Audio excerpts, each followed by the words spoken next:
Hello, friends. Welcome to the End Evil podcast. This is Chris Jansen. Evil is the destruction of freedom. Welcome back. This week, I have for you a continued journey as I share with you excerpts from a book I'm working on called The Book That Changed My Life. And excited to share that with you. Hold on just a moment.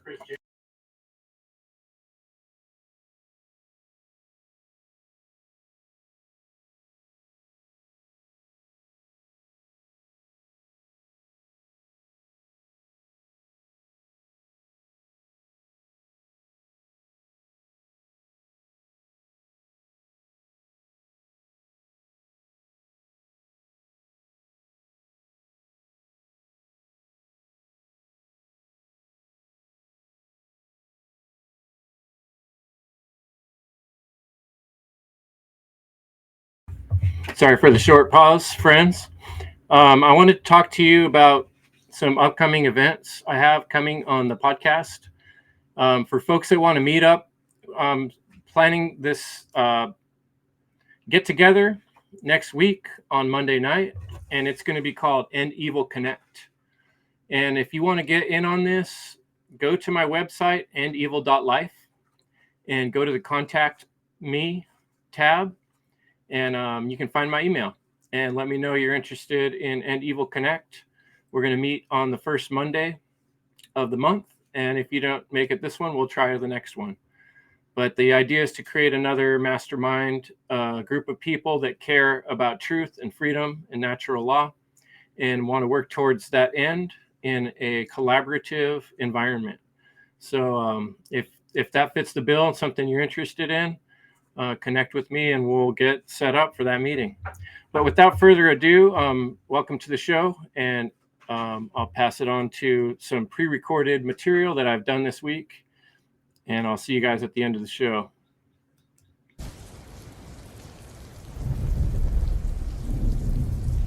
Hello, this is Chris Jansen. Welcome to the End Evil podcast.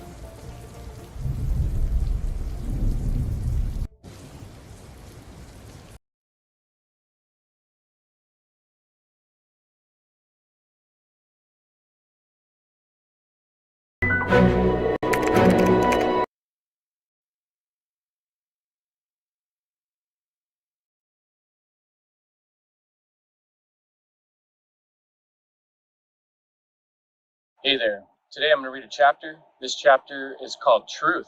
Truth is the foundation. It's the bedrock. Everything else, your opinions, your systems, there's scaffolding stacked on top of it. But if that foundation's cracked, the whole thing's ready to collapse. So if we're serious about growth, about breaking cycles, about leaving behind humanity's same old mistakes, we have to stop clinging to beliefs that serve comfort over reality. We've got to tear it all down and rebuild something solid. That's where epistemology comes in. Big word, simple meaning. How do we know what we know? It's like flipping the first page of a manual nobody told you existed. Epistemology asks the hard questions. Is this true? How do you know it's true? Can it be tested, proven, or is it just belief dressed up in fancy clothes? And once you start pulling on that thread, you realize we never agreed on principles, universal rules that don't bend depending on who's in charge or what's trending. I'm going to read the first sentence again there. And once you start pulling on that thread, you realize we do need agreed upon principles. We need agreed on principles, universal rules that don't bend depending on who's in charge or what's trending. As Jeremy Locke put it, principles are truths that create freedom. Not opinions, not preferences, truths. They're the compass in the storm. They connect the small stuff, the microcosm, with the massive forces at play in the macrocosm. Once you understand how they link, you've got direction. But make no mistake, this isn't some easy stroll. It's not checking a box and calling yourself enlightened. It's about questioning everything, every belief, every hand-me-down ideology, every system that shaped how you see the world. Because here's the thing, Most people out there are running on autopilot. They inherited their worldview. Never stop to ask why. Truth requires pulling back the curtain and seeing who's stacking the deck. And if you really start thinking about it, you'll find yourself staring down the barrel of something heavier. What does existence even mean without objective truth? What happens when there's nothing solid underneath? The answer is simple: chaos. A world where nothing makes sense, where science crumbles, logic folds, morality dissolves, everything becomes subjective, unstable, no common ground. Ironically, when people claim there's no such thing as truth, they're making a truth claim. They're standing in midair, denying the ground beneath their feet, but still expecting it to hold them up. It's a contradiction that doesn't hold water, like a cup with no bottom. It's no longer a cup. And the human mind, it hates that. It craves something real, solid, predictable. It's wired to look for order. Because the alternative is terrifying: a free fall into the void, the great nothing, that abyss where there are no rules, no structure, no meaning. And rather than face it, people cling to the belief systems like life preservers. Doesn't matter if they're false, as long as they feel safe. But here's where it gets dangerous.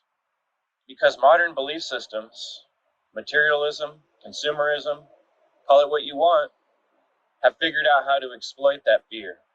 Offer easy answers, quick fixes, distractions, to trade real truth for comfort and convenience. Keep people numbed out, scrolling, consuming, avoiding, and the subconscious knows. Deep down, it knows there's something more.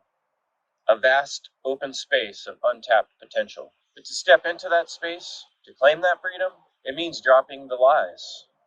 It means staring straight into the abyss without flinching. It's like climbing a mountain inside your own mind. You're going to hit points where the path disappears, where turning back feels easier. Every step forward means shedding another false belief, another borrowed opinion. And you'll see it all around, those bandwagon beliefs, the trendy ideas everyone's hitching themselves onto, thinking they've found the truth. But it's dead end. Comfortable, sure, but empty and deadly to the soul. So here's the question: are you ready to leave all that behind? Are you ready to put in the work, face the discomfort, tear through the noise, and find the truth, no matter how hard the climb gets? Because truth won't chase you. It's waiting at the top or hiding in the crevices, waiting for you to be ready to see and hear it. And it's up to you whether you make the climb or stay stuck in someone else's game. Are you going to try again? Are you going to try again? Go up the left side. That's the old Indian face. He's on his feathers, his headdress, he's a mountain. Hey guys, today I'm going to read a chapter called Natural Law. This is the core central theme of all the work I've done, from the End Evil podcast to the book that changed my life. Natural law is the main theme throughout. And this chapter, I've kind of kept it short, but as I reread it, I added this note: your conscience knows what's up. Listen until it hurts to hear. That's truth calling. It also occurred to me to ask the question, what makes a movie or a story engaging? When you really think about it, the emotional content, the fear, the anxiety, the concern for people's safety or well-being or their relationships are the essence of every drama or movie that we engage in. And those are all based on the actions, either moral or immoral actions of others. And it's the outcome and how those things affect reality that make a story or a movie engaging. So natural law is not just the cornerstone of my work, it's the cornerstone of all drama, fictional or non-fictional.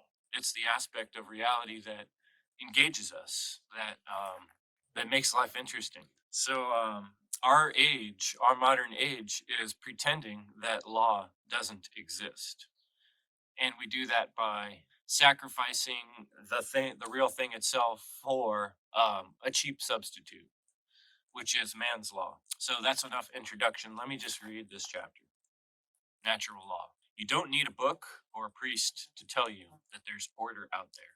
You feel it, the rhythm beneath the chaos. That's natural law. The non-man-made, pre-existing condition of reality itself. It's not something conjured up or in courtrooms or scribbled in dusty scrolls. It might exist in those places, but that's not where it begins. It's not what it is. It's the blueprint beneath every interaction, the invisible hand that governs outcomes between intelligent beings. No exceptions, no loopholes, no special favors. Every thought you think, every word you spit, every move you make, it all ripples out, collides, and carries consequences. It's as cold and beautiful as the drop off below, that cliff. You jump, you fall. It's simple. Let's tear these words apart. Nature and law. Nature, raw, untamed reality. It's not just trees and animals, it's the whole structure. The DNA spirals, the storms, the beating in your heart, and the beating heart in your chest. It's what is, without anyone's permission. Law. Now that's the principle, the binding force that ties action to reaction. Law means rule, the terms of engagement no one escapes. And together, you got a truth deeper than dogma. Reality has a built in justice system. Lex, Rex. The law is king. That phrase dropped like a hammer in the 1600s from Scottish reformer Samuel Rutherford. He flipped the old idea on its head. Used to be Rex Lex, the king is law, meaning the ruler calls the shots. But Rutherford knew better. He said no man, no crown, no government sits above natural law. Law rules supreme, not some tyrant. That seed would later influence revolutionaries, those who refused to kneel because they recognized the real authority wasn't on a throne, it was etched into existence itself. You can confirm this law in 1,000 ways, a million ways. Watch how your actions affect your life and your emotions. Watch how they affect your life. See how a lie corrodes trust. Notice how violence, unchecked, circles back to devour its sender. Every action births a reaction. Every cause drags an effect behind it like a shadow you can't outrun. What you put out in the world doesn't vanish into a void. It ricochets, reshapes, and touches others, whether you realize it or not. The universe doesn't miss a beat. It records everything. And once you wake up to that, really see it, you realize the weight of responsibility resting on every choice, every moment. Natural law isn't just floating in some abstract ether. It's written into your existence, tattooed onto your soul. Lex Rex wasn't just an idea, it was a reminder. Kings fall, empires crumble, but reality's laws don't bend, not for anyone. Now, I thought a good addition to this chapter might be to kind of point and mention to someone the work of whatonearthishappening.com that really brought light to me the phrase natural law and what it means in the context of its importance, and also to define love. When I speak the word love, what do I mean? I often refer people to biblical passage, and I don't say that lightly. I don't want you to subscribe to a religion, but there are some passages in the Christian Bible that are worthy of being repeated and understood. And 1 Corinthians 13 is one of those. And it goes basically, as I remember it by heart, love is patient, love is kind, love does not boast in the wrong, but rejoices with the truth. Love does not envy. Love is not rude. I repeated a little bit there. Love is not selfish. Love is not rude. Love does not rejoice in the wrong, but rejoices with the truth. Love bears all things, believes all things, hopes all things, endures, perseveres all things, and love never ends. So to me, that's the best definition I could come up with for love. And it's the essence of the good side of the force, that which is not hate, that which is not any form of stealing, and that which is contributing to the growth and the creative process of all life. And it's important to remember that humans are working on a different slightly different realm of existence than animals, just as animals are on a slightly different realm than plants, and plants are on a slightly different realm from minerals and such. So it's one of the modern confusions with understanding natural law or even love is when people confuse the way that animals act with the way that humans act and try to compare the two as if they're the same thing. And that is, no, they're not. They're different. Even monkeys and gorillas are on a very different living experience than that of human beings. And just look at the context of reality and the things we're doing and the choices we're making compared to the things they're doing and the choices they're making. It's a very different sphere of options and choices and mental processes we're going through. That is very clear. So when I'm talking about natural law, I am very specifically aiming towards human interaction. Not to say that how we treat animals isn't important. It's important how we treat the planet, the trees, and even minerals, but and all in a slightly different way. But the most important, and in context with the reality we're in, dealing with this slavery problem, is human to human, basic natural law understanding needs to be prevalent, understood by most of the population for us to reach a higher level, a better level, a more peaceful, less traumatic level of existence. And that's the essence of why this book is being written, why I'm doing these conversations with you folks, and why we really all, there's a weight, a responsibility on all of us to work on this project in some form or another. The one great work. Thanks.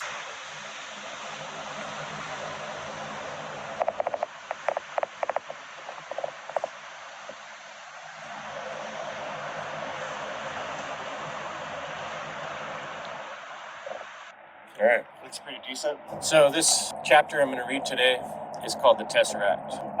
I've played around with this concept. I've been very intrigued by this concept of the hypercube. The hypercube is a multi-dimensional square, basically.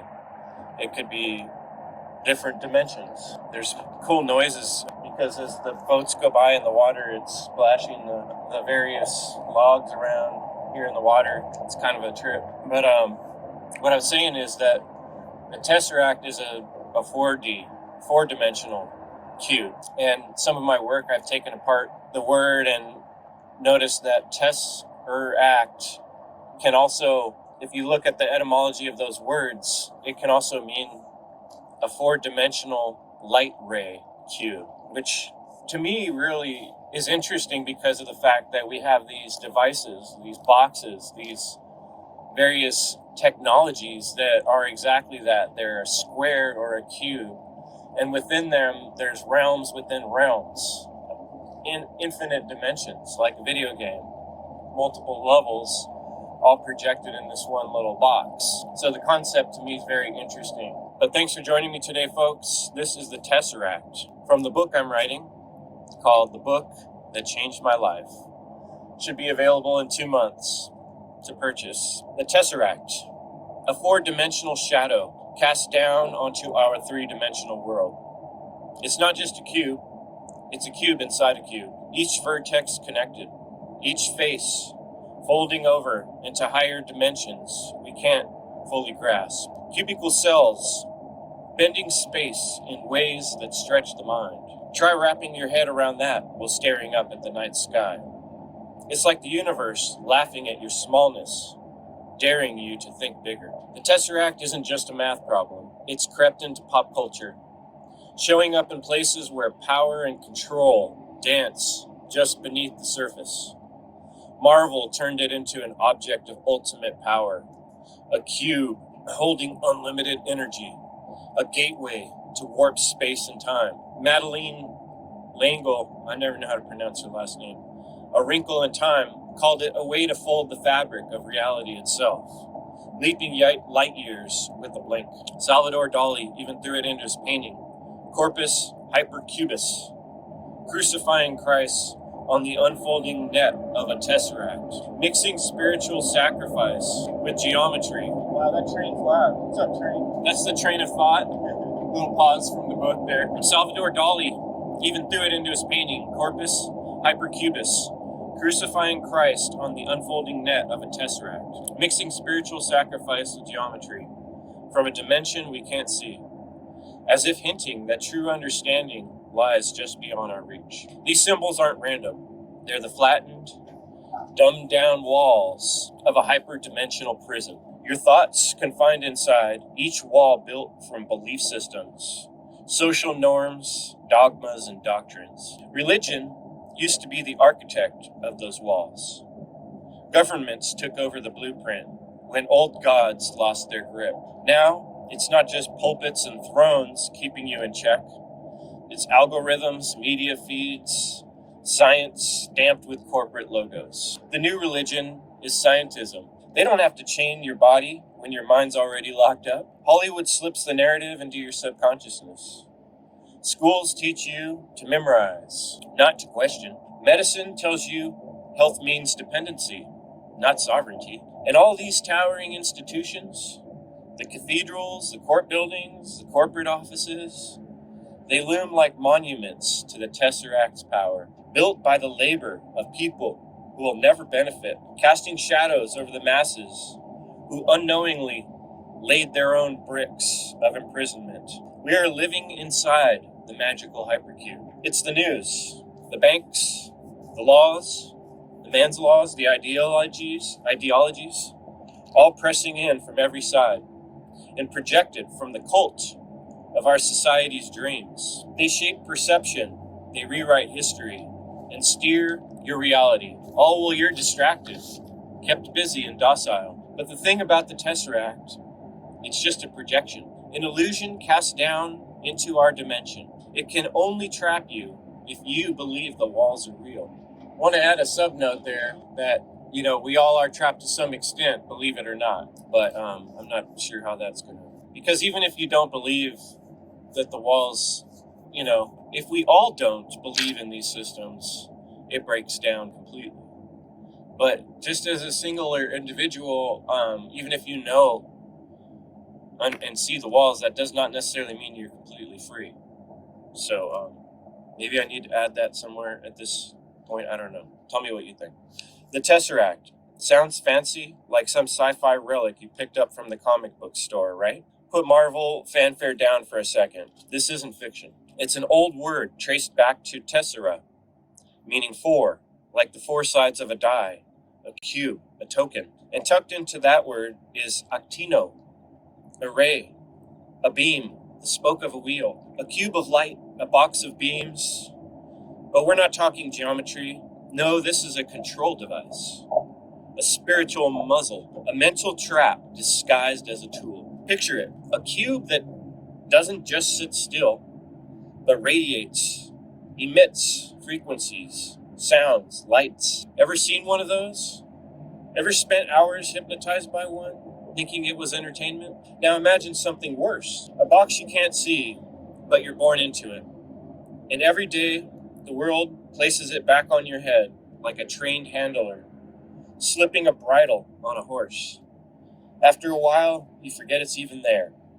Its walls aren't made of steel or stone. They're the very constructs of your reality, your survival tactics, your habits.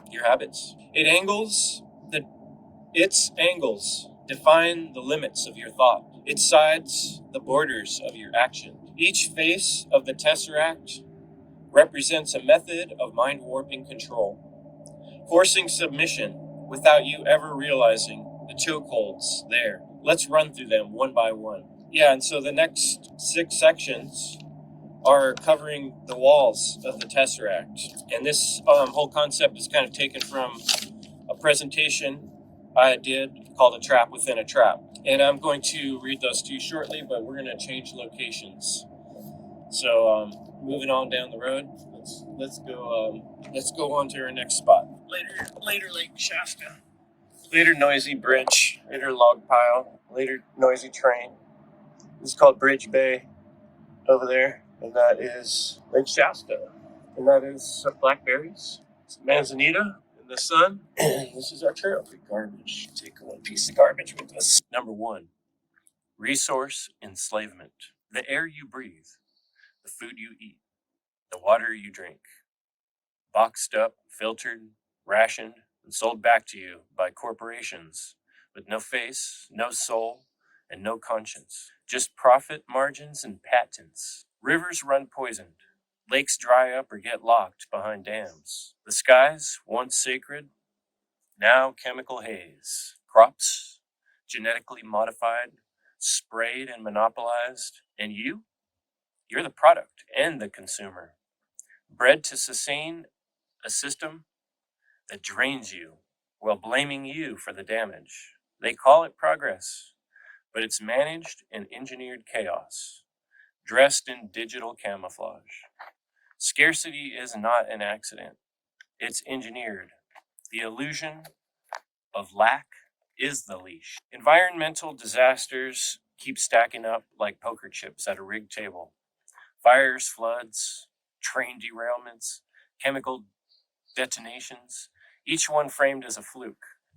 But step back, connect the dots, and it's not just climate change, it's a playbook. Disaster capitalism, corporate collusion, globalist fingerprints on every so called emergency. They profit while the world burns. And the next natural disaster, it might already be inbound to your town, shrink wrapped in silence, branded with spin and justified in the name of order. 2. Energy infringement. They sold you the lie that power is something you earn. You clock in, you grind out, you pay up. But the truth, energy is everywhere. It's free, it's flowing, it's abundant. It's in the sun, the wind, the waves, the magnetic pulse of the earth itself. You were born into a planet bursting with power, but you live like a renter in your own home. Why? Because the system is rigged. Power isn't scarce, it's just controlled. They built cages around the current, wrapped the flow in contracts, meters, taxes, patents, licenses. They hoard it behind paywalls and call it infrastructure. They flip the switch and your life goes dark. You think wars are about freedom? They're about the on switch. Nations don't crumble over politics. They fall for oil, for lithium, for land with wires running through it. Populations are shuffled like cattle, evacuated, relocated, eliminated, all under the sacred banner of progress. Here's the kicker. Did you vote for the power company to decide when your city breathes? Who gave them the authority to shut off your water, your heat, at the flip of a corporate dial? Your life. Who decides when it's time for you to leave your home? Let's go deeper. Is your internet cable really an umbilical cord to some big protective parent in the sky? Or is it just another chain, keeping you quiet and numb, entertained and obedient? Your devices, are they connecting you to your neighbor or pushing everyone deeper into their self-made digital selves where comfort is the cage and convenience is the warden? And your food, where does it come from? How many miles did it travel? How long till the shelves go dry when the trucks stop rolling? We live in a world where they tax you for collecting rainwater. Let that sink in. The sky cries and they claim it. You better ask yourself, where's this really going? And how long will you keep paying for chains that were once your birthright? 3. Health tyranny. 2020 wasn't just a year. It was a global ritual, a psychological initiation into new faith. Pharma as God. And the script? Slick enough to win Emmys. You're helpless. Your body's broken. Only the white-coated priests can save you. Forget the millennia of herbal wisdom. Forget the healers, the shamans, the elders who listened to the land.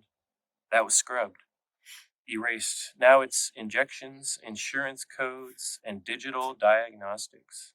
Sickness by design, salvation for sale. And just like that, the whole planet flinched in unison.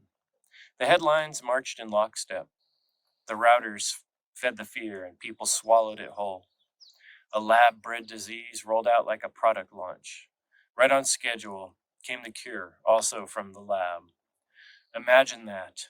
Your immune system, no longer yours to trust.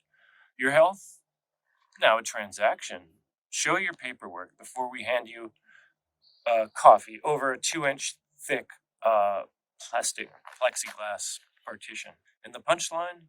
You're a genius now if you eat your dinner outdoors in a tent that looks exactly like a restaurant. Meanwhile, dust masked clown drones shuffle 6 feet apart, eyes wide with faith in science that they can't define, defending viruses they've never seen from enemies they can't describe. This wasn't medicine, it was obedience training. And most failed the test without ever knowing it was being given. Number 4, belief manipulation. From day one, you're programmed. Schools, screens, pulpits, bedtime stories, all chanting the same hymn. Without authority, humanity collapses. Without walls, the world burns. It's the gospel of fear, and they drilled it into your head before you could even tie your shoes. You've already seen the movies, Mad Max, Gangs of New York, The Purge. Pick your poison. They don't even hide it. Anarchy equals chaos. Freedom equals bloodshed. But that's the picture they paint over and over. But pause the film. Step out of that script. Who's profiting off that fear? Who keeps that fear machine running? How many mental breakdowns, how many silent screams are echoing from people who spent their whole lives tangled in religious guilt, family pressure, that invisible leash called being a good person? You were taught that you were born a sinner, that pain was proof of your impurity, that heaven had a place for you if you just obeyed the boss, killed the enemy, or sold enough cookies. Yeah, cookies. Let's talk about school, that sacred factory of obedience, torn from your parents before your soul can even root, lined up in fluorescent lit cubicles. This isn't discipline, it's moral decay with a badge and a flag. They don't want thinkers, they want functionaries. They don't need wisdom, they need weapons who don't ask why. Number 5 is truth conditioning. Your news is a blood ritual, a 24/7 sacrifice to the gods of fear and division. Loud, constant, and deliberate. Every headline, a sermon of outrage. Every broadcast, a drip IV of sorrow, panic, and programmed hate. And you, eyes wide, heart closed, you've been trained to stop caring. Not in words, but in feeling. They sever the root of empathy and graft in a hollow loyalty. To flags, to borders, to skin tones and slogans and enemies so cartoonishly evil, you'd think you were watching a Marvel rerun. But this isn't entertainment, it's conditioning. Never in history have images been beamed this deep, this fast, this smooth into human consciousness. TV, movies, ads, swipes, flashes, likes. Every glowing screen, another projection, another invisible wall, built in a prison that you didn't even know was built. That's why I call it the Tesseract, the hypercube. It's not just geometry, it's a trap. It's a mind box made of projections, constructed from belief systems so old and so repeated, they've become caricatures of reality. These walls aren't brick, they're ideology, they're repetition, they're lies so smooth they feel like the truth. And at the center of it all, Disney, the dream machine, hijacking childhoods for generations. They don't just sell princesses and pirates, they implant synthetic expectations, plastic relationships, fake courage, and wish upon a star fantasy that substitutes your creative power with programmable compliance. It's a quiet conquest, a slow, syrupy replacement of imagination with obedience. And it's not just the mouse doing it, it's the religions of today, the church of the state, the cult of medicine, the holy gospel of consumerism. You've been baptized in commercials, confirmed in political rhetoric, and fed communion from FDA approved shelves. And through it all, they keep you distracted, arguing over actors, sports, and hashtags while they sculpt the bars around your psyche. Propaganda isn't just part of a war anymore, it is the war. And the bombs, they're made of pixels and processed sugar. They fall through your screens and into your fridge, into your thoughts and conversations. You're being carpet bombed with convenience. And every mindless product you consume, it's a bullet. One more hit to your soul's immune system. Every sovereign man, every truth speaking woman, crucified, metaphorically nailed to the cultural cross, mocked, censored, erased for daring to question the machine. And still they whisper, die for your country, be a hero. But you have to ask yourself, whose war are you dying in? Who gets richer when your body drops, when your child conforms, when your spirit dims? Because the real battlefield, it's not overseas, it's between your ears. 6. Technological usurpation. This one's the latest and maybe the deadliest wall of all. Slowly, quietly, it crept in until it became the air you breathe. Bots answer your questions. Algorithms decide your friendships. Your smart fridge knows more about your habits than your neighbor does. You talk to screens more than souls. Wearable tech monitors your heartbeat, tracks your steps, feeds data straight to the machine. Artificial intelligence drafts your future, replaces your labor, predicts your desires before you can even speak them.